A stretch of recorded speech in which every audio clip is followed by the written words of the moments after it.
কোচবিহার রাজবাড়ির ইতিহাসে বারে বারে ধরা পড়েছে শক্তি সাধনার প্রতি তাদের নিজস্ব ঝোঁক। মহারাজ হরেন্দ্র নারায়ণ এই ভাবনার পথিকৃৎ ছিলেন। তাঁর আমলেই ভিত্তি স্থাপন হয় এই মন্দিরের। শক্তির সাধক হরেন্দ্র নারায়ণ বেশ কিছু শ্যামা সঙ্গীত রচনা করেছিলেন। তার বংশধর নৃপেন্দ্র নারায়ণের আমলে এই মন্দিরের প্রতিষ্ঠা হয়। নাম হয় মদনমোহন মন্দির।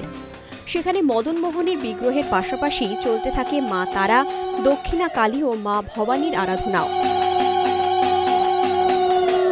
জয় তারা জয় বাম, জয় জয় তারা জয় জয় বাম, জয় তারা জয় বাম, জয় জয় তারা জয় জয় বাম। দক্ষিণা কালী ও মা ভবানীর বিগ্রহ থাকলেও মা তারার ক্ষেত্রে প্রতিমা তৈরি করে পুজো হয়।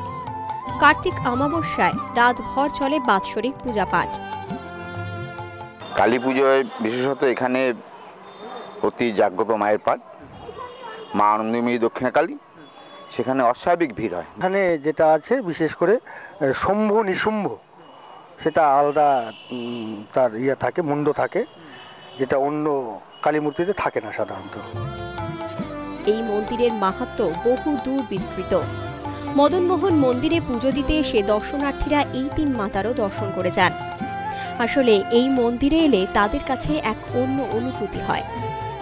আমরা মদনমোহন যখন দর্শন করতে আসি, কালী মন্দিরে অবশ্যই আমরা ঢুকবো এবং ভেটি দেওয়া, যেটা বলে প্রসাদ পুজো দেওয়া, সেটাও করি। রাজবাড়ির অনতি দূরে বৈরাগী দিঘি, তার উত্তরে মদনমোহন মন্দির কোচবিহারের দ্রষ্টব্য।